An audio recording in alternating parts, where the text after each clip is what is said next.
My name is Lena Kim, and I'm 29 years old. People say I have kind eyes and a gentle smile, but behind that smile hides a secret born from betrayal and fueled by a desperate need for freedom. You see, my parents, well, they weren't exactly the parents you read about in storybooks. They let me down, in a way that changed everything. It all started with a sickness. A bad one. I won't bore you with the medical details, but picture this, a young woman, weak and scared, needing her family more than ever. But instead of comfort and care, I got nothing. Or worse than nothing, neglect. They watched me suffer.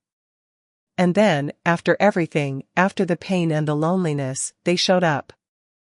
Not with flowers or apologies, but with expectations. They came for my inheritance. Can you believe it? After leaving me to rot, they had the audacity to think they deserved my money. But they didn't know Lena Kim very well. They thought I was weak, defeated. They underestimated my spirit, my determination to survive. Because even when I was at my lowest, I was plotting. I was planning. I was writing a letter. That letter changed everything. It wasn't just a letter, it was my revenge, my liberation, my new beginning. It was delivered by my lawyer, a kind man named Mr. Abernathy, and its contents were unexpected. Let's just say it involved a fake death, a hefty sum of money, and a one-way ticket to a brand new life. One where I wasn't just Lena Kim, the forgotten daughter, but someone entirely new. Someone free. And my parents? They were left with nothing but a worthless piece of paper. An IOU that meant absolutely nothing. Their greed had blinded them, and I used that to my advantage. Now, before you judge me too harshly, you need to understand where I come from. It wasn't always bad, not exactly. But it was different. Imagine a seesaw, always tilted to one side. That was my childhood. My parents, they loved my brother, Mark. He was the golden child, the star athlete, the straight-A student. Everything he did was perfect in their eyes. And I? Well, I was just Lena. Always in his shadow. It wasn't that they hated me, not at all. It was more like they didn't see me. Mark's soccer games were family events. Mine? Not so much. He got the newest gadgets, I got hand-me-downs. He got praise, I got, well, nothing much at all. I tried, I really did. I tried to excel in school, to find a hobby they'd be proud of. But nothing seemed to stick. Nothing seemed to matter. The dynamic wasn't overtly cruel. It was subtle, insidious. Like a constant, low-level hum of disappointment. A feeling that I was always falling short, always failing to measure up to the impossible standards they set for Mark. Birthdays were a perfect example. Mark's were huge celebrations with friends and family. Mine? A small cake, maybe a present if they remembered, and a quick happy birthday, Lena, before they rushed off to one of Mark's events. As I grew older, the gap widened. Mark went to a prestigious university on a sports scholarship. I went to the local community college. He was destined for greatness, I wasn't sure what I was destined for. But I knew one thing, I was tired of being invisible. Tired of being second best. And that simmering resentment, that feeling of being undervalued, would eventually play a crucial role in the events that followed. It fueled my desire to break free, to prove them wrong, to finally matter. Then the sickness came. It started subtly, a persistent cough, a nagging fatigue. I dismissed it at first, attributing it to stress. But it worsened, slowly but surely, until I could no longer ignore it. Doctor visits became frequent, tests were run, and finally, the diagnosis came, a rare autoimmune disorder. Not immediately fatal, but serious. Manageable, with proper care and medication. I told my parents, hoping for some semblance of support. hoping, foolishly perhaps, that this would be the thing that finally made them see me. That would make them care. Their reaction was underwhelming. A brief expression of concern, followed by a quick return to their usual routine. Mark had a big game coming up, a crucial presentation at work, a girlfriend to impress. My illness was an inconvenience, a distraction from their perfectly curated lives. The medications were expensive, and the side effects were brutal. I needed rest, healthy food, and regular checkups. What I got was lukewarm soup, hurried visits, and a constant pressure to not make a fuss. My brother even complained that my constant coughing was keeping him up at night before big games. My mom would bring him cough syrup but tell me to try and hold it in. As I grew weaker, their neglect became more pronounced. Doctor's appointments were missed. Prescriptions went unfilled. The house became a battleground of whispered arguments, always about money, always about me. "It's just a cold," my mother would say dismissively to concerned relatives. "She's just being dramatic," my father would add. I felt myself fading, not just physically, but emotionally. The hope that had flickered briefly when I first told them about my illness dwindled and died. I was alone, truly alone, in the one place I should have felt safest, my own home. And that's when I began to suspect something truly terrible. Something that would change everything forever. They weren't just neglecting me. They were waiting. Waiting for me to die. The realization hit me like a punch to the gut. I was lying in bed, weak and feverish, listening to my parents argue downstairs. The argument wasn't new, it was the same tired refrain about money, about my medical bills, about the strain I was putting on their lives. But this time, something was different. I heard my mother say, "It won't be long now. Then we can finally." The rest was muffled, but I didn't need to hear it. I knew. I just knew. The next few days were a blur of pain and paranoia. Every cough, every ache, was magnified by the fear that gnawed at me. I started paying closer attention to their actions, their conversations. The subtle smiles they exchanged when they thought I was sleeping. The way they avoided my eyes. I started to notice things that I had previously dismissed. The way my mother would forget to give me my medication. The way my father would conveniently be too busy to take me to the doctor. It wasn't just neglect, it was calculated. Deliberate. I began to feel like a prisoner in my own home. Every meal was a potential threat, every interaction a performance. I started hoarding the few medications I had, hiding them under my mattress like precious jewels. One afternoon, I overheard my mother talking on the phone. "Yes," she said, her voice low and conspiratorial. "The lawyer said it's all in order. As soon as she's gone." She trailed off, but the implication was clear. They were already planning my funeral. They were already dividing up my assets. That was it. That was the breaking point. The moment I knew I had to do something. I couldn't just lie there and wait for them to finish me off. I had to fight back. I had to survive. Not just for myself, but to deny them the satisfaction of getting what they wanted. They thought I was weak, helpless. They thought I was easy prey. They were about to learn just how wrong they were. I may have been sick, but I wasn't dead yet. And I wasn't going down without a fight. The first step was finding someone I could trust. Someone outside my family, someone who wouldn't betray me. I thought of old school friends, but I hadn't kept in close contact with any of them. Then, I remembered Mr. Abernathy. He was my grandfather's lawyer, a kind, elderly gentleman who had helped him with his will years ago. I had met him a few times as a child, and I remembered him being fair and compassionate. It was a long shot, but I had nothing to lose. Using my dwindling energy, I managed to find his number online and make an appointment.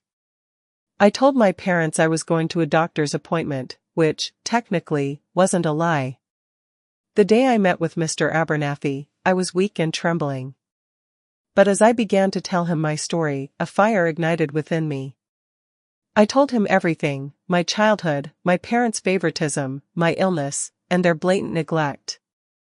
I told him about overhearing their phone calls, about my suspicions, about my fears. He listened patiently, his eyes filled with a mixture of shock and sympathy. When I finished, he took a deep breath and said, "Lena, this is appalling. Absolutely appalling. But don't worry, my dear. We're going to fix this." He explained that he couldn't directly accuse my parents of anything without solid proof, but he could help me protect my assets and ensure they didn't benefit from my death. He suggested setting up a trust, transferring my money into it, and creating a will that would leave them with nothing. "But won't they suspect something?" I asked, my voice barely a whisper. "We'll make it convincing," he assured me. "We'll create a fake will, leaving them a small inheritance. Something that looks valuable, but is ultimately worthless. A carrot to dangle in front of them." And that's how the plan began. A plan born out of desperation and fueled by a burning desire for justice. A plan that would change my life forever, and leave my parents with nothing but regret. The following weeks were a whirlwind of secret meetings and hushed phone calls. Mr. Abernathy was a master strategist, guiding me through the legal complexities with unwavering support. The first step was transferring my assets into the trust. It was a significant amount of money, accumulated from my grandfather's inheritance and careful investments over the years. I knew my parents were aware of it, which was why they were so eager for me to die. Next came the fake will. Mr. Abernathy drafted a document that appeared legitimate, complete with legal jargon and official seals. In it, I bequeathed the majority of my estate to various charities, with a special provision for my brother, Mark. But for my parents, I left something unique. A seemingly valuable antique IOU, signed by a fictional historical figure. It looked impressive, with ornate calligraphy and aged parchment. But in reality, it was completely worthless. A symbolic representation of the debt they owed me, a debt of love and care that they had never repaid. The will also included a letter, addressed to my parents. A letter that I poured my heart and soul into. It was a raw, honest account of my feelings, my disappointment, my pain, my resentment. I detailed their neglect, their favoritism, and their blatant disregard for my well-being. I explained why I was choosing to leave them with nothing. Writing that letter was cathartic, like lancing a festering wound. It allowed me to finally voice the things I had kept bottled up for so long. It was my final act of defiance, my way of reclaiming my power. We made multiple copies of the will and the letter, storing them in safe places. Mr. Abernathy assured me that everything was airtight, that my parents wouldn't be able to contest it. But I knew the real battle wouldn't be in a courtroom. It would be in their hearts. And that was a battle I was determined to win. They had underestimated me for too long. Now, it was my turn to surprise them. The most challenging part of the plan was faking my own death. We couldn't just make it look like an accident, my parents would be suspicious. It had to appear natural, a consequence of my illness. Mr. Abernathy, surprisingly, had a friend, a retired doctor, who was willing to help. Dr. Evans explained that my condition, while not immediately fatal, could lead to a sudden decline if not properly managed. He helped me understand the symptoms, the warning signs, the specific medications that could mimic a natural death. It was morbid, discussing the details of my own demise, but it was necessary. I spent hours researching my condition, learning about the various complications and how they could be replicated.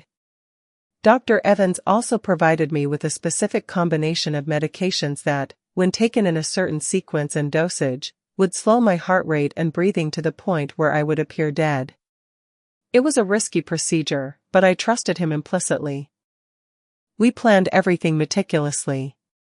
I would die in my sleep, in my own bed. Dr. Evans would sign the death certificate, citing a complication of my illness as the cause of death.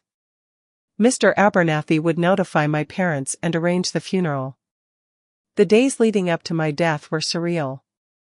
I spent them writing letters to the people I cared about, saying goodbye to the life I was leaving behind. I deleted my social media accounts, packed a small bag with essentials, and made arrangements for my new identity.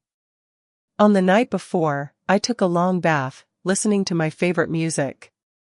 I looked at myself in the mirror, trying to memorize every detail of my face. It was the last time I would see myself as Lena Kim.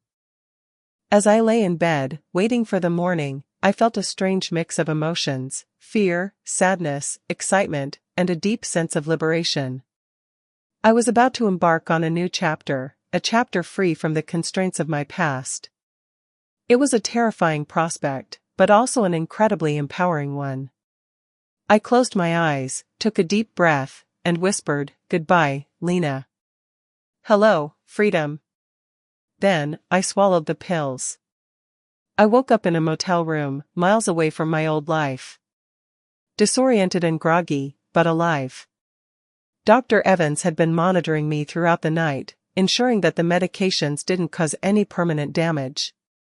He had even arranged for a nurse to be present, just in case. It was over. Lena Kim was dead. And I, whoever I was now, had a clean slate. I checked my reflection in the mirror. The woman staring back at me looked different, not just physically, but emotionally. There was a newfound strength in her eyes, a sense of purpose that had been missing for so long. I spent the next few days laying low, following Mr. Abernathy's instructions to the letter. He had taken care of everything: the death certificate, the funeral arrangements, the notification of my parents. He even sent me newspaper clippings about my untimely demise, which I read with a strange sense of detachment. It was like reading about someone else's life, someone else's tragedy. Meanwhile, back in my hometown, my parents were putting on a show. They feigned grief, shed crocodile tears, and accepted condolences from friends and family. But Mr. Abernathy, who attended the funeral, told me their performance was unconvincing. Their eyes were dry, their voices flat. They were more concerned with the inheritance than with mourning my loss. After the funeral, Mr. Abernathy gathered my parents, my brother, and a few close relatives in his office for the reading of the will. He told me later that the atmosphere was thick with anticipation. My parents were practically salivating, eager to get their hands on my money. That's when Mr. Abernathy dropped the bombshell. He read the will aloud, detailing the provisions for the charities, the small bequest for my brother, and the unique inheritance for my parents, the antique IOU. He then handed them the letter. The look on their faces, Mr. Abernathy said, was priceless. Shock, disbelief, anger, and then, finally, a dawning realization of what I had done. They had been outsmarted. They had been played. And they had no one to blame but themselves. The letter was the final nail in the coffin, exposing their true colors for everyone to see. The inheritance they had so eagerly anticipated turned into a public humiliation. My new life was just beginning, and theirs was about to unravel. Justice, it seemed, had finally been served. Mr. Abernathy summoned my parents to his office a week after the funeral. He'd informed them of the will reading beforehand, of course, but he hadn't given them any details. He wanted their reactions to be genuine, unfiltered. I wasn't there, of course, but Mr. Abernathy recounted the entire scene to me later. He said my parents arrived promptly, dressed in black but with an unsettling air of anticipation. My mother dabbed at her eyes with a tissue, but her movements seemed mechanical, rehearsed. My father, as usual, was more concerned with projecting an image of strength and stoicism. The room was quiet as Mr. Abernathy cleared his throat and began to read the will. He started with the usual formalities, listing my assets and liabilities. Then, he moved on to the specific bequests. He mentioned the donations to the charities, the small inheritance for Mark, and then, finally, he paused. "And to my parents," he said, his voice carefully neutral, "I leave an antique IOU." He handed them the document, the ornate calligraphy shimmering under the office lights. My mother squinted at it, her brow furrowed in confusion. "What is this?" she asked, her voice sharp. "It's an IOU," Mr. Abernathy replied calmly.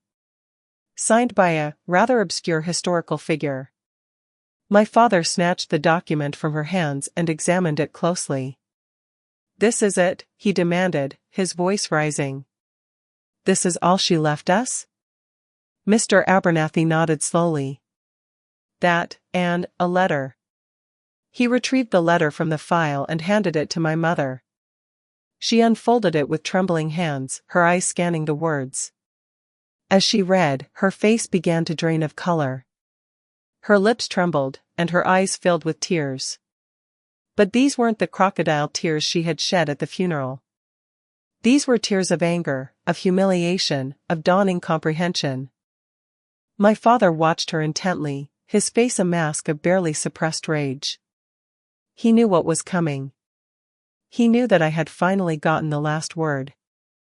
And he knew that he and my mother were about to be exposed for the greedy, neglectful people they truly were.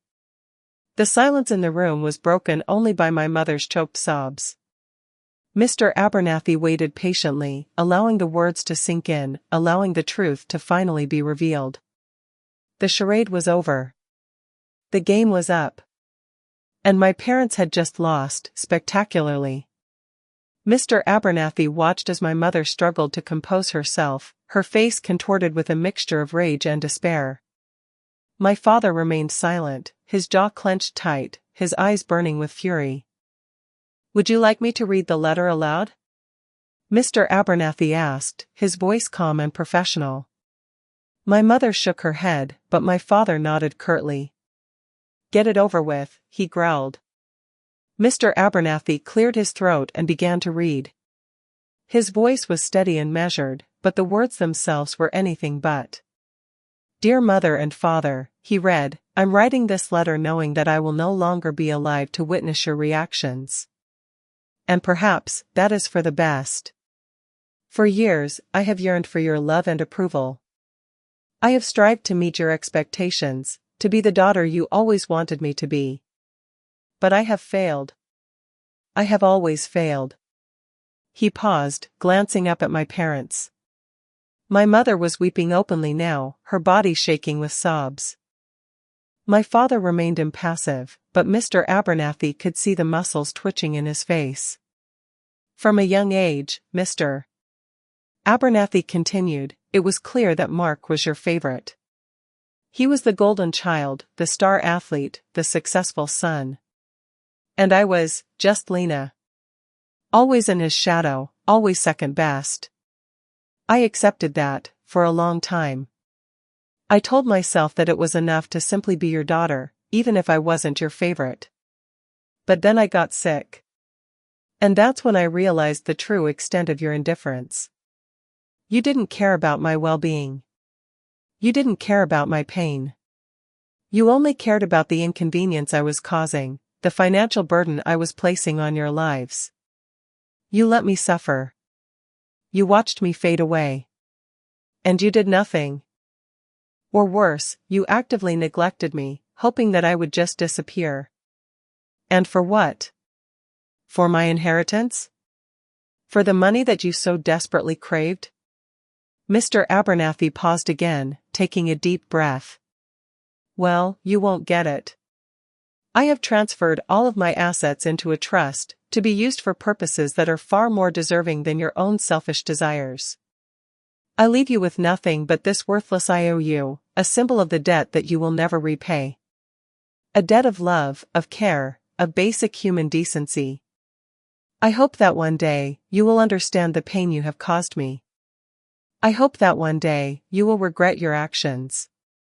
But until then, I want nothing to do with you.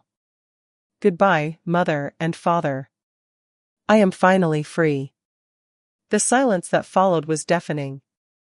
The aftermath was chaotic, Mr. Abernathy later told me.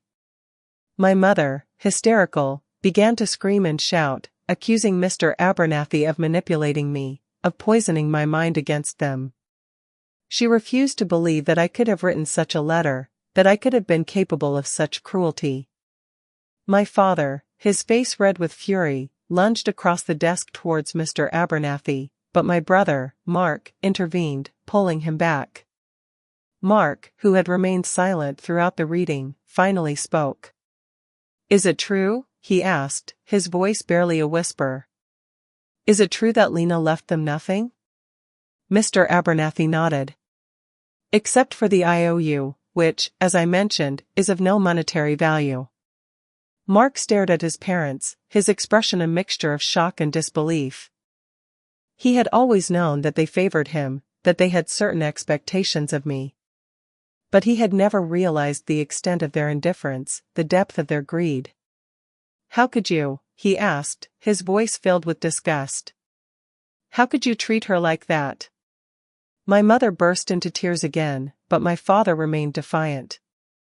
"She was a difficult child," he said, his voice cold and hard. "She was always complaining, always making demands. We did the best we could."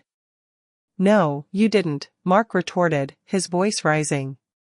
"You neglected her. You ignored her. You let her suffer. And now, you're paying the price." The argument escalated, with accusations and recriminations flying back and forth. My relatives, who had initially been sympathetic to my parents, began to distance themselves, their faces filled with disapproval.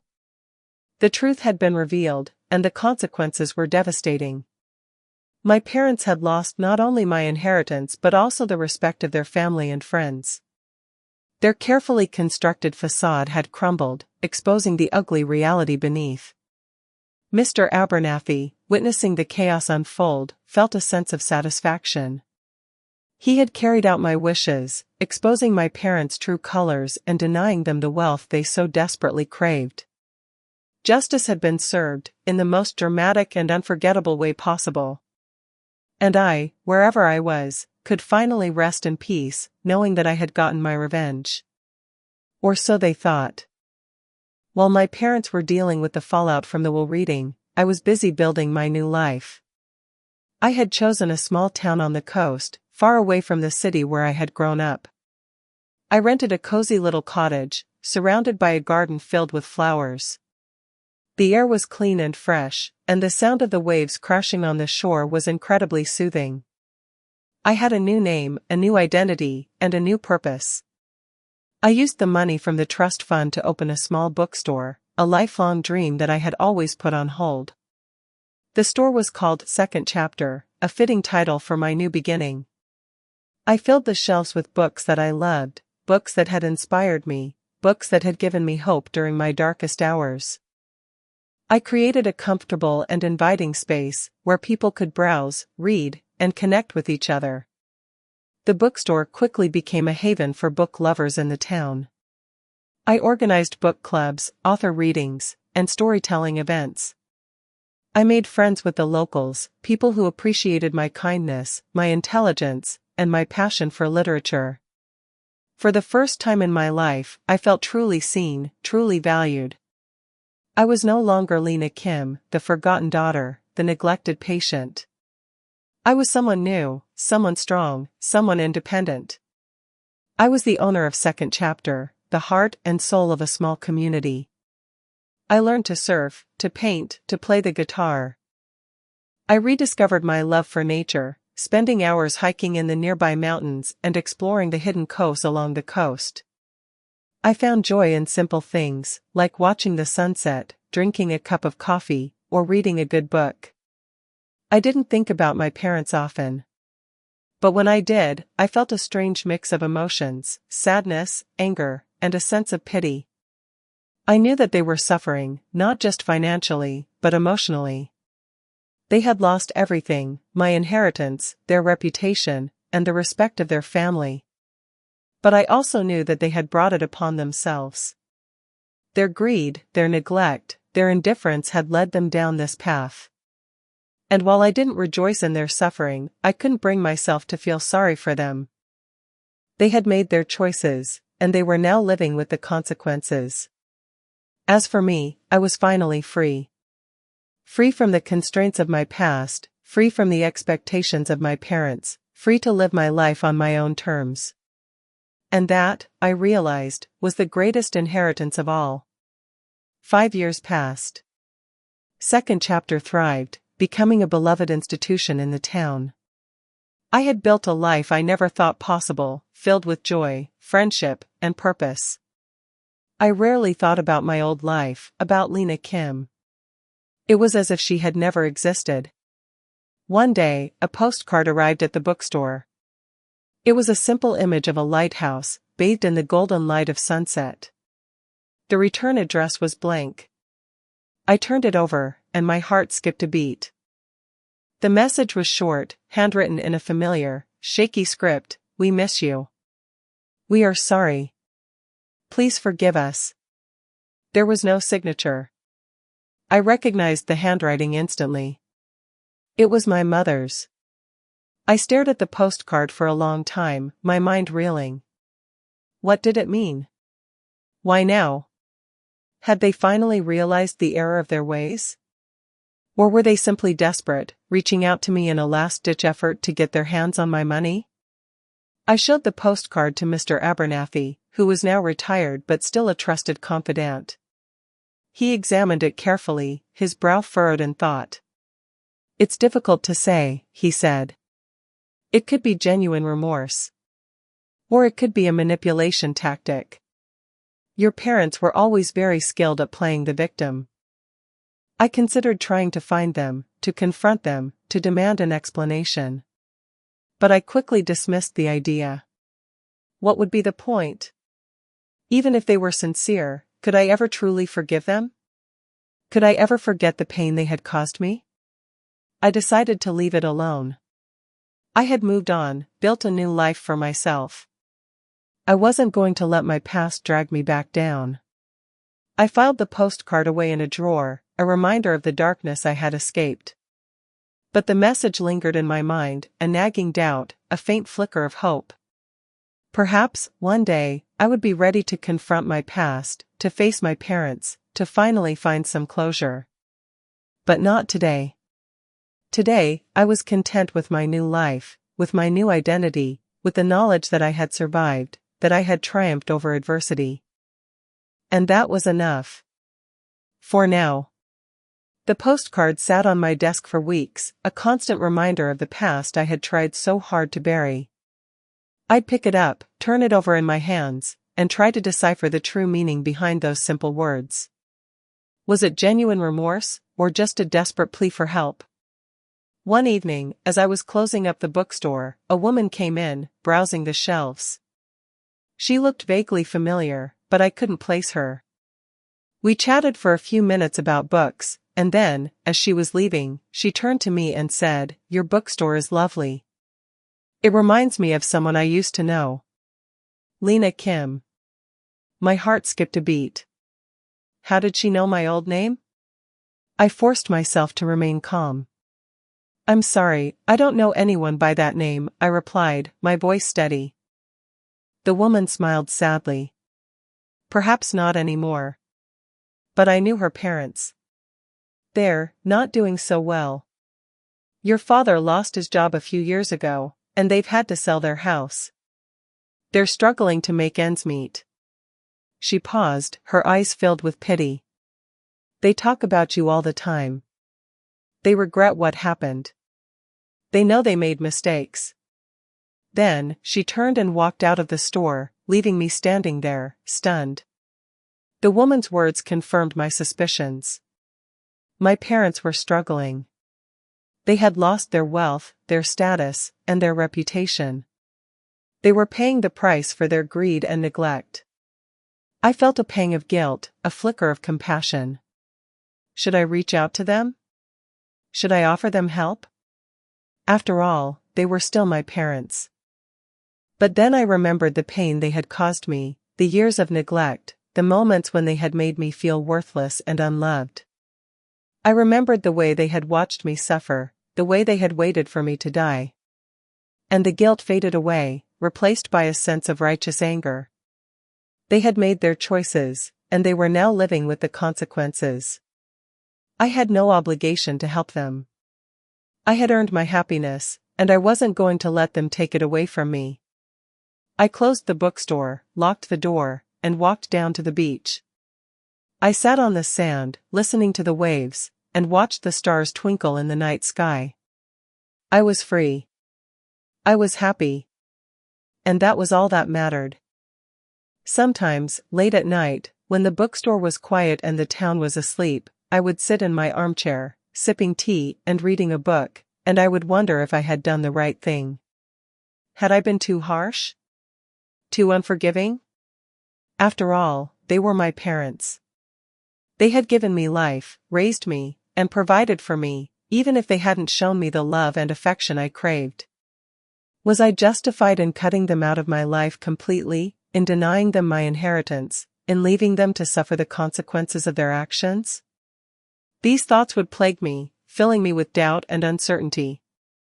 But then, I would remember the pain, the neglect, the indifference. I would remember the way they had made me feel, the way they had watched me suffer. And I would realize that I had no choice. I had to protect myself. I had to prioritize my own well-being. I had to create a life for myself, a life free from their toxic influence.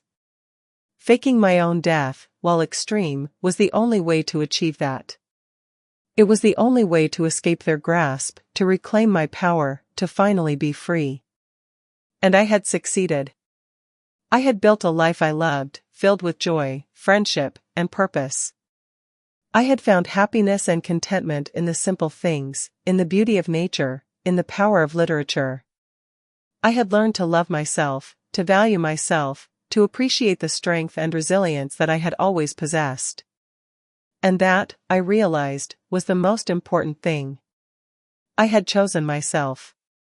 I had chosen happiness. And I had no regrets. Yes, there were moments of sadness, moments of longing, moments when I wished things could have been different. But those moments were fleeting, overshadowed by the overwhelming sense of gratitude and contentment that filled my life. I had made the right choice. I had protected myself. I had found happiness. And that was all that mattered. Lena Kim may have been dead, but I was alive. And I was finally free. To live. To love. To be happy. And that was everything. The bell above the bookstore door jingled, announcing a new customer. I looked up from my book, a smile on my face. It was a man I had seen around town, a kind-looking carpenter who often stopped by to browse the shelves. He smiled back, his eyes crinkling at the corners. "Good evening," he said. "I'm looking for a book on sailing. Any recommendations?" We spent the next few minutes discussing sailing books, and I recommended a few of my favorites. As he was paying, he hesitated for a moment, then said, "I've been meaning to ask you, would you like to have dinner sometime? I know a great little seafood restaurant down by the harbor." My heart fluttered. It had been a long time since I had gone on a date. I had been so focused on building my new life, on escaping my past, that I had neglected my romantic life. I smiled. "I'd love to," I said. He beamed. "Great. How about Friday?" As he walked out of the store, I watched him go, a warm feeling spreading through my chest. I was finally ready to open myself up to new possibilities, to new connections, to new love. I looked around the bookstore, at the shelves filled with books, at the comfortable chairs, at the soft lighting. This was my sanctuary, my haven, my second chapter. I had created this life for myself, and I was proud of it. I was surrounded by books, by friends, by a community that loved and supported me. I was free from the toxic influence of my parents, free to be myself, free to live my life on my own terms. And as I closed up the bookstore that night, I knew that I was finally content. I had faced my demons, overcome my challenges, and emerged stronger and more resilient than ever before. Lena Kim was gone, but I was here. And I was ready for whatever the future held. Because I knew that no matter what happened, I could handle it. I had survived the worst, and I had thrived. And that, in the end, was all that mattered. Thank you for spending your time with my story. Feel free to share your thoughts or reactions in the comments. I'd love to hear from you.